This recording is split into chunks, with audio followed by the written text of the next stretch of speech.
Miss Reg, na-apektuhan po ba kayo kapag binabash si Mr. Alvin Acasa? Siyempre. Kasi di ba last time nag-post siya ng mahabang post Yeah.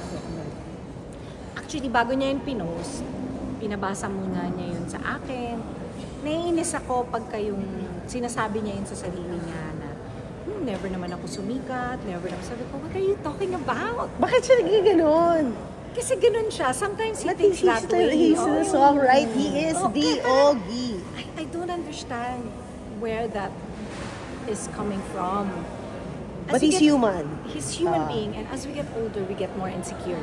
Oo. That's what it is. Ganun yun. I The was never reality. insecure in my, in my younger years. Never insecure.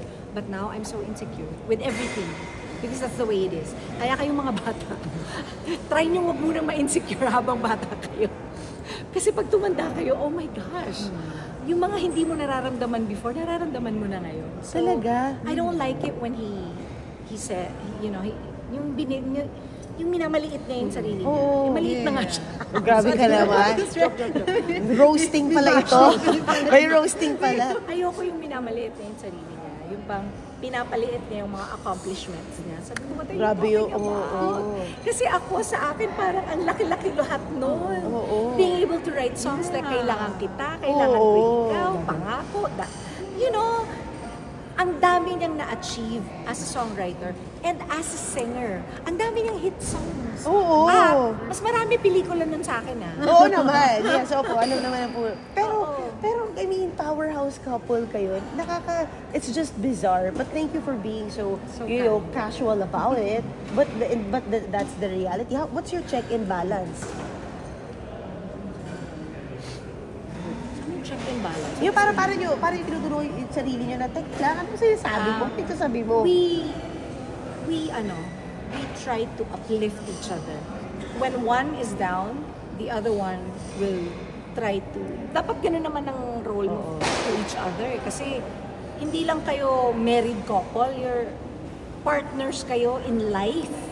So you have to be able to do that to your partner na kung yung ibang tao nga na-inspire mo, yung partner mo hindi. Correct. Siyempre. So, ako ang role ko talagang to uplift his spirit when he's down. And tsaka kasi hindi naman mahirap gawin yun dahil marami siyang accomplishments. Sabi ko, what are you talking about? Are you kidding me? These are the things that you did. Diba? Tapos, ang dami nyo natulungan. Ang dami mong natulungan. At saka siya napakasipag na. Napakasipag. Grabe, nagdi-daily, nag-show pa. Napakasipag. Hindi niya kailangan That's gawin yun. one thing that talagang hindi ko maano sa asawa ko.